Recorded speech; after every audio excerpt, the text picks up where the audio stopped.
So first, you had Max Payne. Then you got Max Payne 2. Then Alan Wake. And then after that you got Quantum Break. And then now we got Control. So each one of these games, they brought something new to the table. Max Payne revolutionized shooters with its bullet time mechanic. Max Payne 2 basically cranked everything that the first one had up to 11 and had a much more fleshed out story. Alan Wake made great strides to flesh out a very unique world and breathe new life that the shooter genre desperately needed at the time.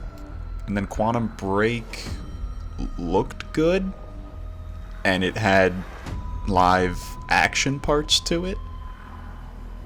Remedy's new game basically takes all the best parts of all their past games and it just melts them all down, puts them in a pot, and that's Control.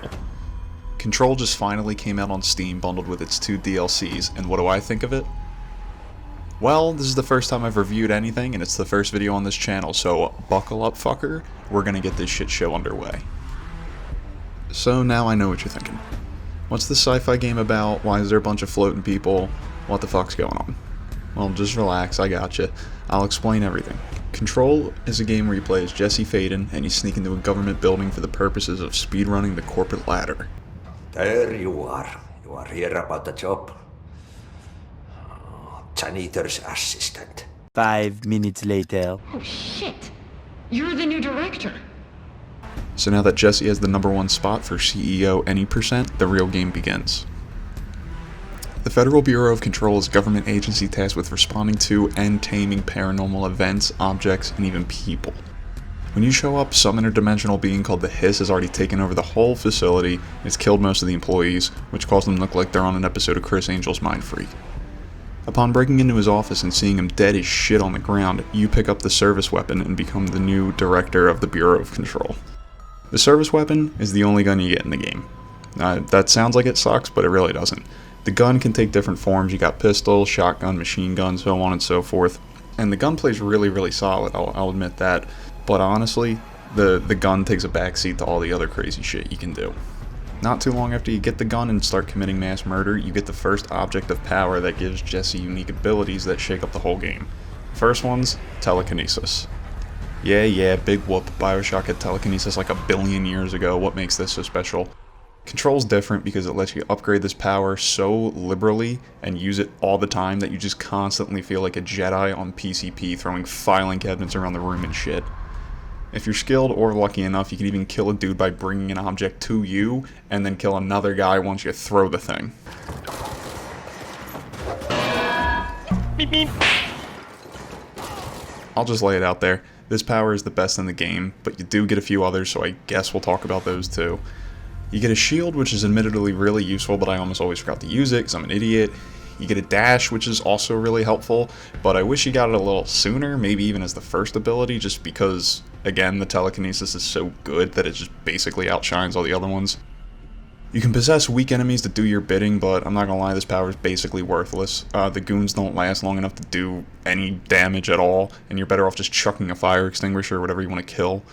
You can even get an upgrade that lets you throw low health enemies, so at that point, why just sit there for 5 seconds trying to seize them when you can just pick them up and fucking throw them? So you got all these abilities, and then like right when the game starts to get just a little bit boring, they go like, BAM! They hit you with the fly ability, and you can do everything while in the air, so that just automatically makes everything better. The other thing I really liked about this game was the atmosphere. Everything's steeped in this like 60s, 70s Mad Men-esque vibe, even though it takes place in modern day. I think that's something to do with modern technology being more vulnerable to all the crazy shit that's housed in the Bureau, but I don't really remember. Which ties into my next point. The game's world building is super good, and it's super optional. The Bureau of Control is basically if the CIA and the SCP Foundation had a bastard child, so there's a bunch of documents that act as collectibles with information blacked out, which makes you go, ooh, what did Mr. Jefferson do about the 3-headed cat he found in the staff room? Ooh, spooky. But I really do like this form of storytelling, where it's there and it's really good, but the game's also like, oh, you can just skip all that stuff and go shoot guys if you want. That's fine. It's kind of like Doom Eternal. On the flip side, though, one of the other gripes I had is that it felt like a shit ton of writing went into the world building, but they just had like a B team of like fresh out of college writers working on the main plot. I'm not going to spoil anything. There's not really much to spoil, but the main story is just, it's just fine. It gets the job done.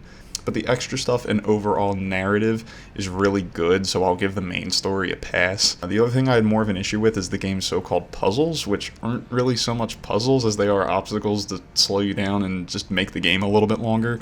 Most of them are fine because they're not that long, and it's like, oh, like, just use your powers to connect the batteries and open the gates. But the one I could not stand is they throw you this stupid-ass one with the cards in the lab, and you gotta run all around this big-ass room and figure out which order to put them in. I fucking hate this one, man. It's not even smart. It just wastes your time. And once you finally figure out the right order, what do you get for it? Ooh, what am I gonna get? Am I gonna get a new gun form? Is it a power that lets me shoot lasers out of my ass?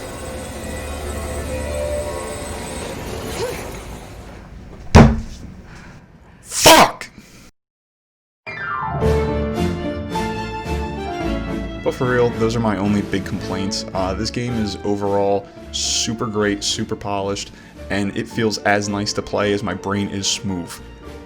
One last super cool thing I'm going to throw in is that this game ties in with Alan Wake and basically confirms a greater connected universe for all the Remedy games, so that's really dope. Even one of the 2 DLCs deals more with Alan Wake, which I still have to play. I've only beaten the main game. I haven't touched either of the DLCs, but I am going to play them.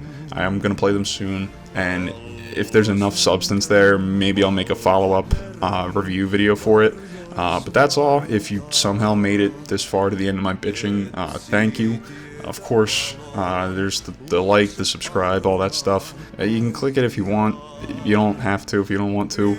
Whatever's cool. Stay beautiful. God bless you. Good night.